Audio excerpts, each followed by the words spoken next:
পাকিস্তানের মধ্যস্থতায় পাকিস্তানের ইসলামাবাদে যুক্তরাষ্ট্র ও ইরানের মধ্যে শান্তি আলোচনার যে বৈঠক অনুষ্ঠিত হয়েছিল তা কিন্তু ব্যর্থ হয়েছে। দীর্ঘ ২১ ঘণ্টা আলোচনা করে দুই দেশের মধ্যে কোনো চুক্তি স্বাক্ষরিত হয়নি। কেন সেই বৈঠক ব্যর্থ হয়েছে এই সম্পর্কে ইরানের স্পিকার বাগের গালিবাফ কিছু কথা বলেছেন, সেগুলি আপনারা মনোযোগ দিয়ে শুনেন।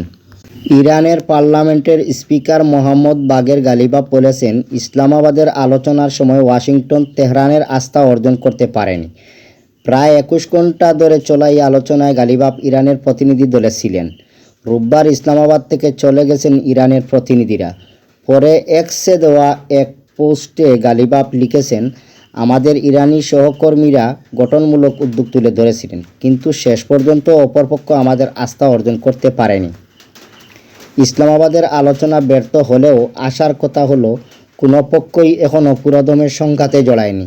আলোচনা শেষে পাকিস্তান ত্যাগ করার আগে মার্কিন ভাইস প্রেসিডেন্ট জেডি ভ্যান্স বলেন, ওয়াশিংটনের পক্ষ থেকে সর্বোত্তম একটি প্রস্তাব দেওয়া হয়েছে, এখন দেখার বিষয় ইরানিরা সেটি গ্রহণ করে কিনা। সংলাপের এই ব্যর্থতা বিশ্বজুড়ে নতুন করে উদ্বেগের জন্ম দিতে পারে। আশঙ্কা করা হচ্ছে, পুনরায় যুদ্ধ শুরু হলে বিশ্ব বাজারে জ্বালানি তেলের দাম আকাশচুম্বী হবে। সেই সঙ্গে পারস্য উপসাগরীয় অঞ্চলে নৌ চলাচল এবং তেল গ্যাস স্থাপনাগুলো আরও ক্ষতির মুখে পড়বে বলে তিনি ধারণা করেন। তবে উত্তেজনার এই আবহের মধ্যে কিছু স্বস্তির খবর মিলেছে। সৌদি আরবের জ্বালানি মন্ত্রণালয় রোববার জানিয়েছেন, আগের হামলায় ক্ষতিগ্রস্ত তেল পরিবহনের ইস্ট ওয়েস্ট পাইপলাইন পুনরায় চালু করা হয়েছে।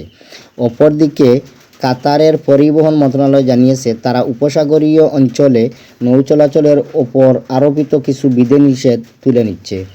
এদিকে পাকিস্তান জানিয়েছে, তারা আলোচনার প্রক্রিয়া অব্যাহত রাখতে সব ধরনের সহযোগিতা চালিয়ে যাবে। সেই সঙ্গে অস্থায়ী যুদ্ধবিরতি বজায় রাখার জন্য ওয়াশিংটন ও তেহরান উভয় পক্ষকে আহ্বান জানিয়েছে ইসলামাবাদ। নিয়মিত সত্য নিউজ পেতে চ্যানেলটি সাবস্ক্রাইব করে পাশে থাকবেন ইনশাআল্লাহ। আসসালামু আলাইকুম।